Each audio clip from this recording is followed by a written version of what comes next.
말씀입니다.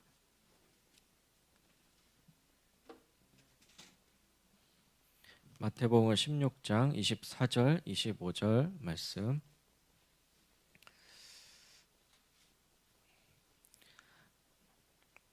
한 목소리로 읽어보겠습니다. 시작. 이에 예수께서 제자들에게 이르시되 누구든지 나를 따라오려거든 자기를 부인하고 자기 십자가를 지고 나를 따를 것이니라. 누구든지 제 목숨을 구원하고자 하면 잃을 것이요 누구든지 나를 위하여 제 목숨을 잃으면 찾으리라. 아멘. 작년 이맘때쯤 목사님이 휴가 가시면서 한밤 설교를 했었는데 다시 1년 만에 이 자리에 서게 됐습니다. 제가 작년 이맘때쯤 금속 인테리어 공사라는 새로운 일을 시작하면서 고민했던 거를 그때 나눴었죠. 믿지 않는 사람들 사이에서 믿는 사람으로 살아간다는 것은 무엇일까? 아무도 믿지 않는 그곳에서 복음 전하는 삶이라는 게 가능한 것인가? 하나님께 영광 돌리는 삶이 가능한 것인가? 그런 고민을 가지고 말씀을 나누었고요. 그때 저는 그 잠언 말씀 중에 정직한 자의 성실함은 자기를 인도한다라는 그 잠언 말씀을 붙들고 살아야겠다라는 그런 다짐을 한 것을 나누었습니다. 그 뒤로 1년 동안 일을 했고 여러 가지 또 일이 있었죠. 우리 아들이 태어났고 또 사랑하는 아버지를 하늘로 또 보내야 하는 일이 있었습니다. 그러면서 또 계속해서 고민하면서 이 쉽지 않은 일을 하고 정말 이 일을 하면서 그 일터에서 하나님께 영광 돌리는 삶이 쉽지 않구나. 복음 전하는 삶이 쉽지 않구나. 그런 고민을 계속해서 해왔어요. 여러분은 그런 고민 하지 않으세요? 일터에서 또 학교에서 가정에서 하나님께 영광 돌리는 삶이 어떻게 가능할까? 분명히 이 성경 안에 보면은 여러 가지 기적들이 많이 나오거든요. 하나님의 능력이 가득 담겨져 있단 말이에요. 근데 내 삶 속에서는 그런 일이 일어나지 않는 것 같아요. 분명히 교회에서는 예수님은 우리의 힘이시고 능력이시다. 부활하신 주님께서 우리와 함께 하신다. 그렇게 말씀을 들어왔는데 직장에서 기적 같은 일은 일어나지 않는 것 같아요. 그럼 하나님께서 나와 함께 하시는 것인가? 하나님이 나와 함께 하신다는 것을 어떻게 알 수 있지? 내가 여기서 하나님께 영광을 어떻게 돌릴 수 있지? 라는 그런 고민 여러분은 하고 계신가요? 저는 그런 고민을 많이 하고 있는데요. 그러면서 제가 깨달은 것과 하나님께 주신 마음을 좀 나누고자 합니다. 설교라고 생각하시지 마시고 제 삶 나눔이라고 생각하고 편안히 들어주시면 되겠습니다. 저는 복음중심교회에서 사역을 내려놓고 한동안 패배감과 우울증에 오랫동안 시달렸었어요. 하나님께서 인도하셨다고 생각하고 여기까지 왔는데 갑자기 막다른 길이 나타났고 저는 미로 한가운데 갇혀 있는 듯한 그런 느낌을 받았어요. 매일 잠들 때마다 내일 일어나지 않았으면 좋겠다 라는 그런 생각을 정말 오랫동안 했습니다. 왜 이렇게 내 삶은 힘들기만 할까? 내 삶은 왜 이렇게 잘 안 풀리기만 할까? 그런 생각을 하면서 묵상을 해도 힘이 나질 않고 분명히 이 성경에는 하나님의 그 능력이 나타나 있는데 내 삶은 어둡고 아무런 능력이 나타나지 않는 것 같고 나는 너무나 연약하고 그런 가운데 패배감과 우울증과 공황장애 증세까지 나타났습니다. 그래서 저는 살기 위해서 자기계발 서적 같은 걸 많이 읽었어요. 미움받을 용기, 회복 탄력성, 당신이 옳다 등등 이런 책들을 살기 위해서 많이 읽었습니다. 이런 책들을 읽으면서 겨우겨우 인공호흡기에 의지해서 그냥 하루하루 살아가는 것 같았어요. 그러다가 니체라는 철학자의 강의를 이제 듣게 됐는데 니체라는 사람이 굉장히 흥미가 생기더라고요. 왜냐하면 니체는 평생 몸이 허약했어요. 몸도 허약했고 정신도 허약해서 정신병을 달고 살았죠. 그리고 말년에는 정신병원에서 생을 마감했는데요. 그러면은 분명히 그가 정말 연약해지고 정말 우울증과 그런 거에 빠졌어야 되는데 이 사람은 오히려 더 이 사람 철학이 굉장히 강하더라고요. 삶에 대한 강한 애착이 있고 오히려 그 자기에게 닥친 고난을 이겨내고자 하는 힘이 굉장히 크다는 것을 보게 된 거예요. 니체한테 관심이 많이 가더라고요. 니체에 대해서 좀 아시나요? 니체가 한 말 중에 가장 우리가 잘 알고 있는 말이 있죠. 뭐죠? 신은 죽었다. 그 신죽음의 사상이 이 니체가 니체의 철학 중에 대표적인 사상이죠. 플라톤으로부터 시작된 그 서양 철학이 그런 토대가 무너지면서 그런 절대적인 가치가 없어지고 어떤 신으로 대표되는 어떤 절대적인 것, 변하지 않는 것이 없어지는 그런 시대 속에서 사람들은 허무주의에 빠지게 됩니다.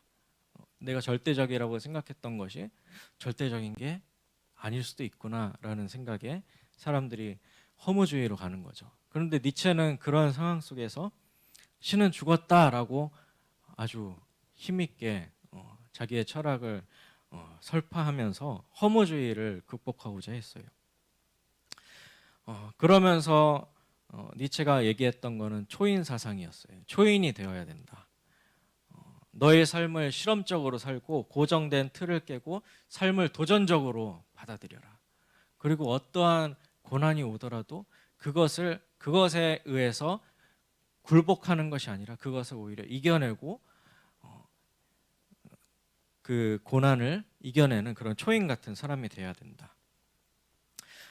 절대적인 가치가 존재하지 않으니까 스스로 갈 길을 모색하고 추구할 가치를 내가 창조해 나가겠다. 나를 죽이지 못하는 고통은 나를 더 강하게 만들 뿐이다. 라고 하면서 자기의 철학을 이렇게 설파했습니다. 어떻게 그렇게 강인한 정신을 가질 수 있을까 저는 니체가 부럽기도 했어요. 나는 하나님의 자녀라고 하면서 신의 자녀라고 믿는 내가 신은 죽었다라고 말하는 니체보다 너무나 나약하게 살고 있는 것 같은 거예요. 나는 우울증과 공황장애 증세와 이런 걸로 그냥 내 안에만 매몰돼 있는데 니체는 자기의 틀을 깨고 나가서 사람들에게 초인이 되어라라고 강하게 도전하고 있는 거죠. 나는 니체에게 복음을 전할 수 있을까? 그런 생각이 드는 거예요.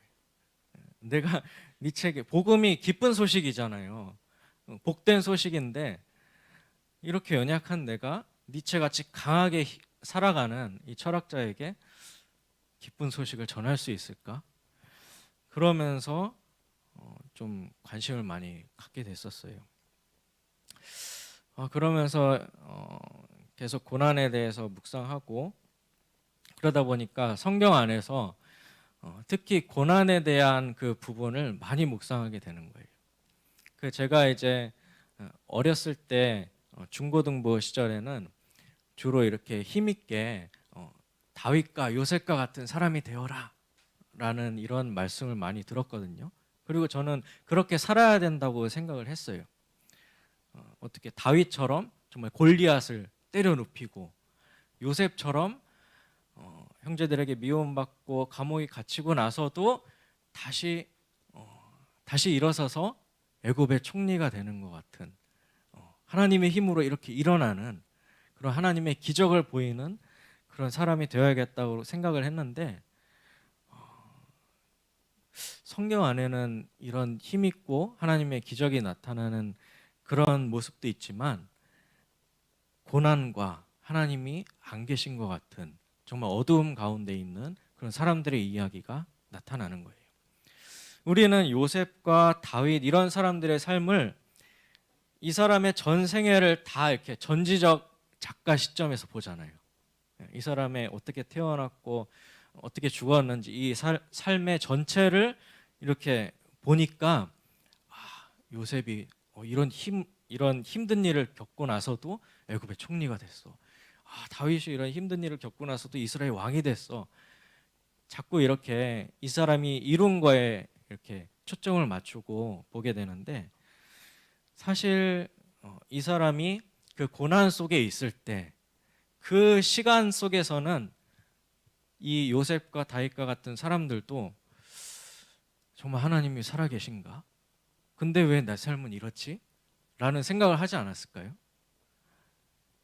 요셉이 어렸을 때 아버지께 사랑받는 아들로서 색동옷을 입고 아버지가 너는 하나님의 존귀한 자녀야 이런 말만 듣고 살았을 텐데, 또 해와 달과 열한 별이 자기에게 절하는 그 꿈을 꾸고서 나는 위대한 사람이 될 건가 봐. 하나님께서 내게 이런 꿈을 주셨어 라고 그런 꿈을 가지고 살았을 텐데, 요셉의 현실은 형제들에게 버림받고 감옥에 갇힌 거였죠. 근데 그 감옥에 갇힌 그 시간 속에서 요셉은 어떤 생각을 하고 있었을까요? 왜 내 삶이 이렇게 됐지? 하나님이 내게 꿈을 주셨다고 생각했는데, 분명히 나는 하나님의 자녀인데 내 삶이 왜 이렇게 됐지? 그리고 요셉은 그 감옥 안에서 자기가 다시 회복될 어떠한 소망도 찾지 못했을 거예요. 내 삶은 끝났구나. 나는 형제들에게 미움받고 하나님에게도 버림받은 것 같아. 라고 절망 가운데 있었을 거예요.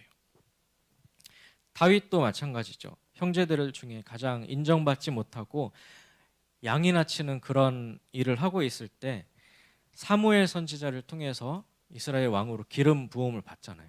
그런 기름 부음을 받는 순간에 하나님께서 나를 크게 쓰실 건가 봐 라고 생각을 했지만, 현실은 어떻게 됐죠? 바로 이스라엘의 왕이 된 것이 아니라 골리앗을 물리친 그 후에도 사울에게 쫓겨다니는 신세가 됐죠. 광야에서 억울하고 비천한 자들과 함께 떠도는 생활을 오랫동안 했었습니다. 그 광야에서 떠돌 때 다윗이 어떤 생각을 했을까요? 분명히 하나님께서 나를 왕으로 기름 부으셨는데 나는 왜 이러고 있지? 내 삶은 도대체 어떻게 되는 거지? 라는 생각을 하지 않았을까요? 그리고 다시 그 시련을 딛고 일어나서 왕이 되려는 생각을 그때 당시에는 못했을 것 같아요. 그리고 출애굽한 이스라엘 백성들도 마찬가지죠. 자신들을 통치했던 거대한 제국 이집트를 무너뜨리시는 하나님의 기적을 경험했잖아요.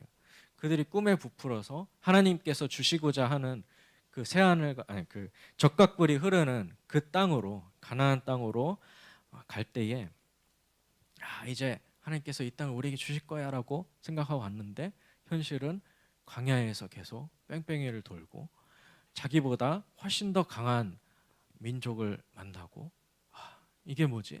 하나님께서 이 땅을 우리에게 주시겠다고 했는데 저 민족들은 너무 강해서 우리는 이길 수가 없어. 우리는 이 광야에서 죽는 건가 봐 라고 생각을 했겠죠. 또 바벨론에서 유배됐던 그 유대인들의 마음은 어땠을까요? 분명히 하나님의 선민으로서, 하나님의 백성으로서 온 세계를 통치하고자 하는 그런 선민 사상을 가지고 있었는데, 현실은 우리가 믿지 않는 사람들을 지배하는 것이 아니라 믿지 않는 나라에 의해서 우리나라가 지배되고 있죠. 그리고 나는 노예 신세가 되었고 믿지 않는 바벨론 사람들 틈에서 살아가야 했습니다. 하나님께서는 이렇게 자신의 사랑하는 백성들에게 고난을 주시고 십자가를 지게 하시는 것을 제가 계속 보게 되는 거예요. 그리고 하나님께서는 마지막 때에 자기의 아들 예수님에게 십자가를 지게 하셨죠. 우리는 십자가를 지기 싫어해요. 십자가를 지기 좋아하는 사람이 어디 있겠어요? 예수님께서도 이 십자가를 지는 것을 좋아하지 않으셨죠. 할 수 있거든 이 잔이 내게서 지나가게 하옵소서. 하지만 내 뜻대로 마옵시고 주님 뜻대로 하옵소서라고 기도를 하셨습니다. 예수님께서 제자들에게 내가 많은 고난을 받고 십자가에서 죽고 그 다음에 3일 만에 다시 살아날 것이다 라고 그렇게 말씀하셨을 때 베드로가 예수님을 붙들고 항변하면서 말했어요. 주님, 그렇게 안 될 것입니다. 이 일이 결코 주께 미치지 않을 것입니다. 베드로는 그 십자가가 주님께서 주신 것이라는 생각을 못하고 그런 일은 절대로 일어나지 않을 것이다 라고 생각했던 거죠. 예전에는 제가 이런 십자가 말씀을 들을 때마다 순교를 자꾸 생각했거든요. 왜냐하면 예수님께서도 십자가에 달려서 돌아가신 것이고 또 예수님의 제자들도 결국에는 참수를 당하던가 십자가에 못 박혀서 죽임을 당했잖아요. 그래서 이 십자가를 진다는 거는 내가 복음을 전하다가 믿지 않는 사람들이 나를 미워해서 나를 죽이는 것, 그래서 나는 죽임 당하는 것이 십자가를 지는 것이구나. 그러면은 하나님께서 자기 십자가를 지고 나를 따르러 가셨는데 나는 복음을 전하다가 죽어야겠지? 근데 죽으면은 목이 잘려서 죽으면 아프지 않을까? 총에 맞아서 죽으면은 좀 더 낫지 않을까? 이런 생각을 하면서 그 육신의 죽음에 대해서 많이 생각을 했었어요. 그런데 죽을 일이 일어나지 않는 거예요. 저는 이제 복음을 위해서 죽을 각오도 했습니다라고 했지만 현실은 죽을 일이 일어나지 않아요. 평범하게 학교를 잘 졸업하고 결혼도 하고 아이도 낳고 살아가면서 죽지 않고 살아 있습니다. 그런데 제가 이렇게 순교와 같은 그런 일어나기 쉽지 않은 어떤 거대한 일을 생각하는 동안에 하나님께서 내게 주어주시는 그 삶의 십자가를 지는 거를 제가 잊고 있었던 거예요. 하나님께서는 각 사람에게 져야 할 십자가를 지어주시는데 저는 그것을 하찮게 여기고 짊어지지 않으려고 하는 거예요. 일상에서 십자가를 져야 될 일들이 날마다 일어납니다. 결혼해서 남자와 여자가 하나 되기 위해서도 서로 자기 십자가를 져야 돼요. 그게 얼마나 힘든 일입니까? 둘이 하나가 되기 위한 십자가를 져야 되는 거죠. 그리고 자녀를 키우는데도 엄청난 고난이 따라요. 그 십자가를 지는 것과 같은 고통이죠. 또 출근하기 싫은데 직장에서 출근해서 일해야 되는 게 얼마나 고통스러워요. 또 교회의 일원으로서 공동체를 잃어가면서 겪는 관계의 어려움들 얼마나 고통스러워요. 십자가에 못 박히는 것과 같은 그런 고통을 날마다 당하고 있는 거죠. 그런데 저는 이런 거는 그냥 평범한 일상이고 하나님께 영광 돌리려면 십자가에 매달려서 죽어야 돼. 내가 육신이 죽어야지 내가 십자가를 지는 거야라고 계속 그거를 생각하는 동안 내 일상의 십자가는 지지 않고 있었던 거예요. 하나님께서는 내게 이런 일상의 십자가를 지기를 원하셨는데 저는 제가 져야 될 십자가가 아니라 그 예수님의 십자가, 바울의 십자가, 베드로의 십자가를 내가 지려고 했던 거죠. 그런데 그거는 내가 져야 될 십자가가 아니에요. 그거는 바울의 십자가고 베드로의 십자가예요.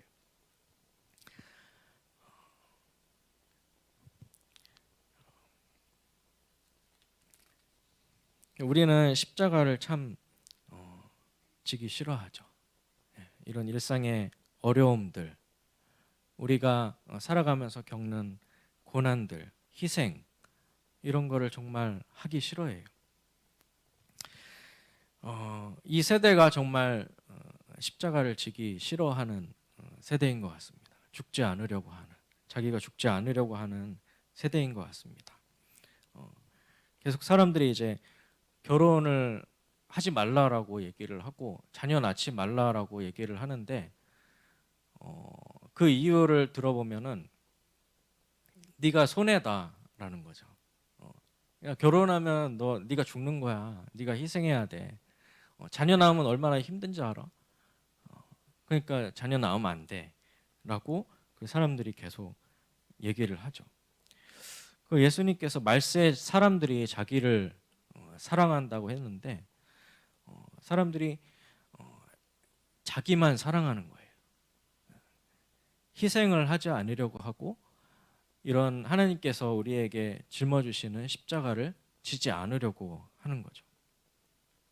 그런데 이렇게 억울한 일을 당하거나 또 슬픔이나 고통이 있거나 지치고 힘들거나 이런 일을 겪을 때에 그것이 하나님께서 나에게 짊어주시는 십자가라고 생각을 하고 그것을 받아들일 때, 그 죽음을 받아들일 때 정말 내가 죽을 것 같았는데 살아나는 것을 경험하게 돼요. 제가 작년에 다른 교회에 이렇게 탐방을 하면서 어떤 한 교회에 가서 예배를 드리고 이제 다시 집으로 돌아가면서 아내와 이 말씀에 대해서 나누는 시간이 있었어요. 그러면서 우리의 이런 힘든 현실에 대해서 또 나누었죠. 그 아내가 저한테 이렇게 묻는 거예요. 이렇게 힘든 상황 속에서 하나님께서 당신에게 무엇라고 말씀하시냐. 그런데 그 순간에 갑자기 하나님의 그 마음이 확 내게 다가온 거예요. 하나님께서는 내가 너의 수고를 다 안다. 이렇게 말씀하셨어요. 그러니까 하나님이 당신에게 뭐라고 말해라고 하는 순간에 하나님께서 제 마음 가운데 확 말씀해 주신 거예요. 내가 너의 수고를 다 안다 라고 말씀하셨는데 그 순간에 속에서 이렇게 복받쳐 오르면서 눈물이 펑펑 쏟아져 나오는 거예요. 제가 운전해서 가고 있었는데 눈물이 앞을 가려가지고 사고가 날 수도 있었어요. 아내가 왜 이래 이러면 안 돼 하면서 지금 울면 안 돼 그러면서 저를 말렸습니다.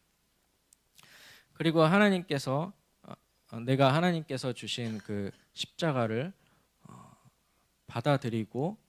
받아들였을 때에 하나님께서 내가 너의 수고를 다 안다라고 말씀해 주셨고 그 순간에 패배감과 우울증 그리고 공황장애 증세가 사라졌습니다.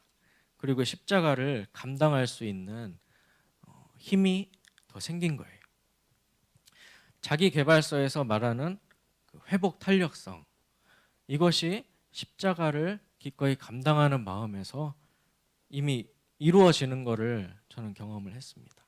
회복 탄력성이라는 게 어떤 자기가 우울증에 빠지거나 힘든 일이 있을 때 바닥을 치고 다시 일어나는 힘을 말하는 거거든요. 거기서 책에서는 여러 가지 이제 방법으로 그거를 할 수 있도록 이제 했는데 저는 이 십자가를 받아들임을 통해서 회복 탄력성이 생긴 거죠. 나는 이제 끝났다. 나는 죽었다라고 생각했는데 그 순간에 바닥을 치고 다시 일어날 힘을 얻게 된 거예요. 또 상처받을 용기.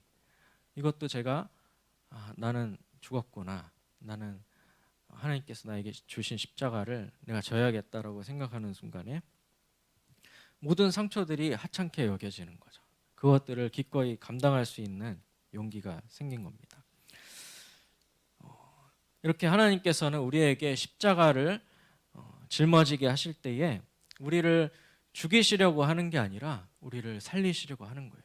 근데 우리는 어떤 고난이 오거나 내가 희생해야 되거나 억울하거나 슬픈 일을 당하거나 할 때에 우리가 죽는다라고 생각을 하죠. 죽을 것만 같아. 하나님이 나에게 왜 그러시지? 이해할 수가 없어라고 생각하지만 하나님께서는 우리를 죽이시려고 하는 게 아니라 그 십자가를 우리에게 짊어주시면서 내가 살게 될 것을 기대하고 계시는 거예요. 십자가를 통해서 나 자신도 살아나고 또 내가 십자가를 기꺼이 지면은 내 주위 사람들이 살아나는 것을 경험하게 됩니다.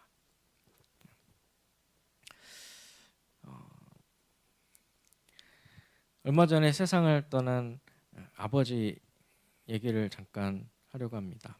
아버지께서는 젊었을 때 하나님을 부인하면서 열심히 일하셨어요. 믿는 가족들을 핍박하시면서 우리를 교회에 가지 못하게 막으시기도 했어요.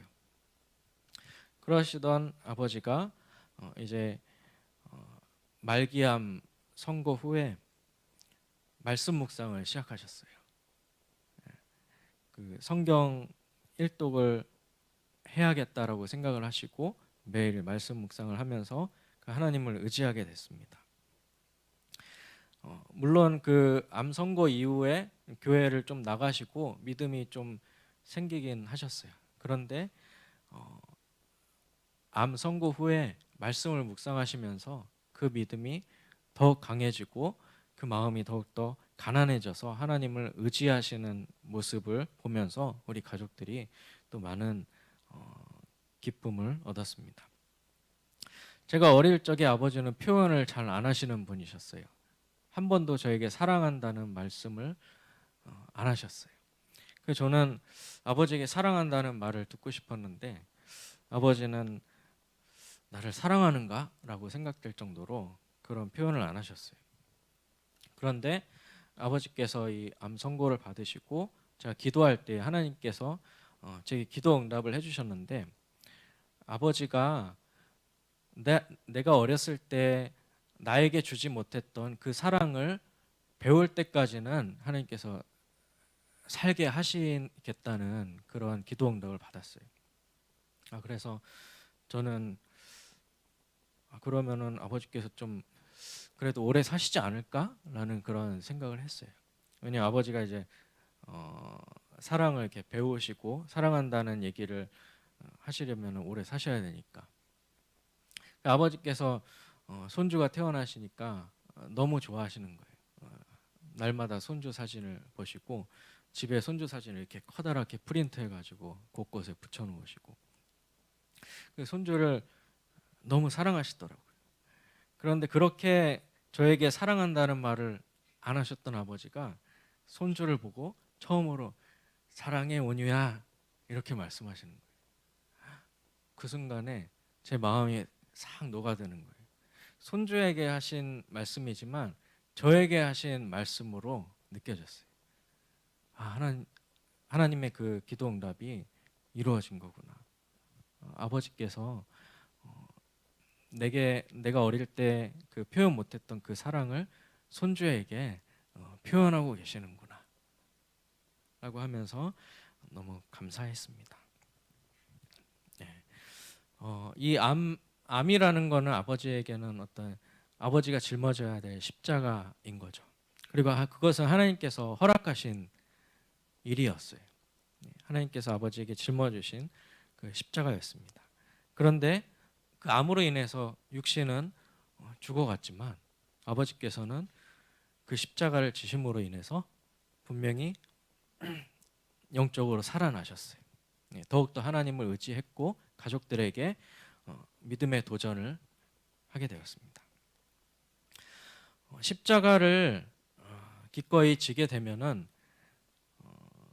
힘든 일만 있는 게 아니라 유익이 있습니다. 그 어떤 유익이냐면은 먼저는 예수님과 연합될 수가 있어요. 예수님께서는 이 땅에 십자가를 지시기 위해 이 땅에 오셨잖아요. 그리고 우리 죄를 짊어지시는 것이 하나님께서 예수님에게 주신 십자가였습니다. 그 하나님께서 예수님에게 그런 십자가를 지게 하셨다면 예수님을 따르는 우리들도 마땅히 자기 십자가를 지고 예수님을 따라야 되는 거죠. 그리고 우리도 예수님처럼 십자가를 지고 하나님을 따르기 때문에 예수님과 하나가 되는 거예요. 그리고 하나님의 뜻을 이루게 되는 거죠. 그리고 그 유익 두 번째는 십자가를 지는 본인이 살아나게 되고 그 주변 사람들도 살게 합니다. 자기가 하늘의 미랄이 돼서 땅에 떨어져 죽으면은 많은 열매를 맺어서 주위 사람들을 유익하게 하는 거예요. 그러니까 우리가 여러 가지 관계 가운데 가정에서나 직장에서나 학교에서 하나님께서 내게 주시는 그 십자가를 내가 기꺼이 감당할 때에 주위 사람들이 생명을 얻고 살아나는 것을 경험하게 됩니다. 그리고 유익 세 번째는 죄를 그치게 된다는 거예요. 이 십자가를 지면은 굉장히 고통스럽거든요. 힘들어요. 십자가를 지는 것이. 근데 너무 힘들어서 죄 지을 생각이 나지가 않아요. 그리고 계속 십자가를 지고 하나님 뜻대로 살아가기 때문에 죄 지을 시간이 없어요. 물론 우리가 예수님처럼 완전히 성화되기 위해서는 시간이 많이 필요하겠죠. 우리가 죽어서 하늘나라에 가면은 예수님처럼 온전한 모습이 되겠지만 이 땅에 살면서도 우리의 죄가 이만큼이었다면 우리가 기꺼이 십자가를 짐으로 인해서 그 죄가 많이 반감되는 거예요. 베드로전서 4장 1절에 이런 말씀이 있습니다. 그리스도께서 이미 육체의 고난을 받으셨으니 너희도 같은 마음으로 갑옷을 삼으라. 이는 육체의 고난을 받은 자는 죄를 그쳤음이니. 너무나 극심한 고통과 고난, 내가 지기 힘든 상황들, 이런 십자가들을 지고 살아가면 육체의 고난을 받은 자는 죄를 그친다라는 말씀처럼 죄를 짓지 않게 됩니다. 이제 말씀을 마치려고 하는데요. 저는 이 십자가에 대한 하나님의 말씀을 통해서 십자가의 비밀을 깨닫게 된 거죠. 하나님 안에서 죽는 것은 곧 사는 것이다. 하나님이 우리에게 짊어지게 하시는 그 십자가를 지는 것은 곧 하나님께서 우리를 살리시기 위함이다. 십자가를 받아들이는 것은 무기력해지고 죽는 것이 아니라 영원한 생명을 얻게 되는 거고 영원한 생명을 전하기 위한 용기를 얻게 되는 것이다 라는 그런 십자가에 대한 하나님의 말씀을 듣게 되었습니다. 그리고 지금도 여전히 십자가를 지고 살고 있고 십자가를 지는 것은 여전히 저에게 고통스럽고 힘든 일이지만 십자가를 기꺼이 감당할 수 있는 힘을 하나님께서 날마다 주고 계십니다. 하나님의 신실하심과 인자하심을 신뢰했으면 좋겠습니다. 우리에게 주신 그 십자가 짊어져도 우리가 죽지 않습니다. 하나님께서는 사람들마다 감당할 시험만 주시고 또한 그 시험 당할 때에 피할 길도 내어주시는 분이십니다. 그리고 무엇보다도 우리가 십자가를 지고 갈 때에 우리는 예수님과 연합하여 살아가는 것이고 예수님이 우리의 십자가를 함께 지고 살아가고 있는 것입니다. 우리 모두 각자 자기의 십자가를 지고 주님을 따라갔으면 좋겠어요. 하나님께서 주시는 십자가는 각각 다릅니다. 그런데 남의 십자가를 지려고 하지 않고 모두 각각 자기의 십자가를 지고 예수님을 따라갔으면 좋겠어요. 그리고 그럴 때에 내가 살아났다 라는 그런 믿음의 고백들을 우리 서로 나눌 수 있었으면 좋겠고 주위 사람들이 살아나는 것을 경험할 수 있는 그런 은혜가 우리에게 임했으면 좋겠습니다. 제가 이렇게 설교를 준비하고 있을 때 아내가 묻더라고요. 이번 설교 주제가 뭐야? 그래서 제가 십자가에서 죽는 삶? 이랬더니 자기 안 죽잖아 이러는 거예요. 예, 동의를 했습니다. 그렇지. 내가 지금 완전히 죽었으면 에녹처럼 지금 하늘로 올라갔겠지. 그 바울이 나는 날마다 죽노라라고 고백한 것처럼 매일매일 십자가를 지면서 죽어야 될 일이 매일매일 생기는데 그럴 때마다 주님 제가 십자가를 기꺼이 지겠습니다 라고 날마다 그 길을 십자가의 길을 걸어가기를 원합니다. 우리 함께 찬양하고 기도했으면 좋겠는데요. 제가 일 끝나고 집에 돌아갈 때마다 늘 부르는 찬양이 있어요.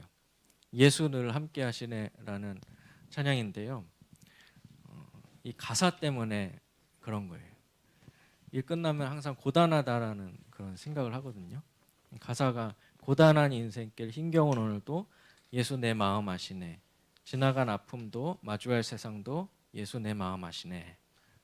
이렇게 가사가 됩니다. 예, 함께 이 찬양 부르겠습니다.